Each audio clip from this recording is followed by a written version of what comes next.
তেঁতুলের কাঁধ এরকম করে জল দিয়ে এরকম করে বার করে নিয়েছি তেঁতুলের কাঁধ।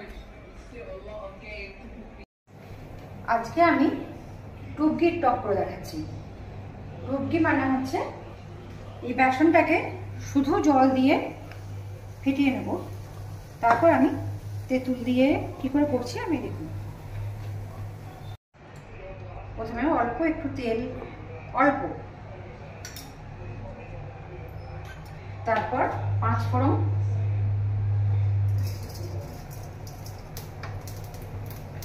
ফোড়নটা ভাজা হয়ে গেলে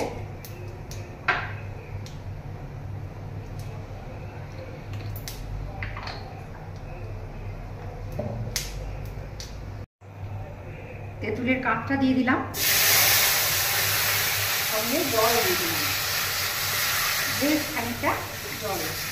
ফোড়নটা 5 ফোড়নটা ভাজা হলে কিন্তু দিতে হবে। জলটাকে তেঁতুলের কাঁধ আর ওই জল দিয়ে এটাকে একটু ফুটতে দিতে হবে জলটাকে। এই ফুটছে জলটা, তার মধ্যে আমি হলুদ দিয়ে দিলাম, এরপর লবণ দিলাম,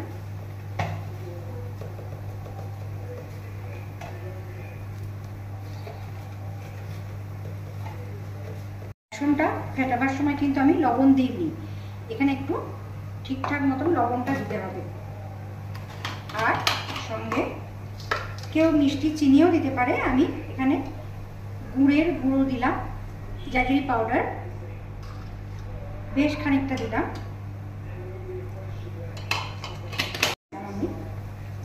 এরপর বেসনটা আমার ফেটানো আছে, এবার আমি এই ফুটন্ত জলের মধ্যে এই ছোট্ট ছোট্ট করে এরকম করে দিয়ে দেব।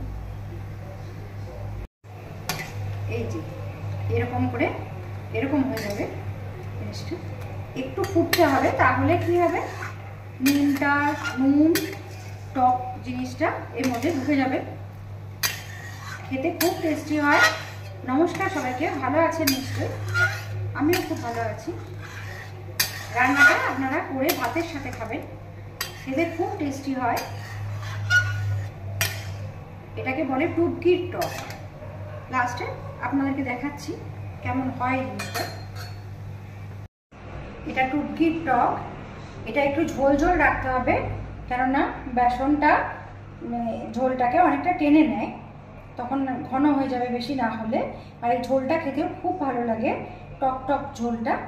আর এটা দিয়ে ভাতের সাথে খাবেন, লঙ্কা আর পেঁয়াজ কুচিও করে নিতে পারেন, অসম্ভব সুন্দর টেস্ট লাগবে। খেয়ে দেখবেন, প্লাস আমাকে কমেন্টে জানাবেন।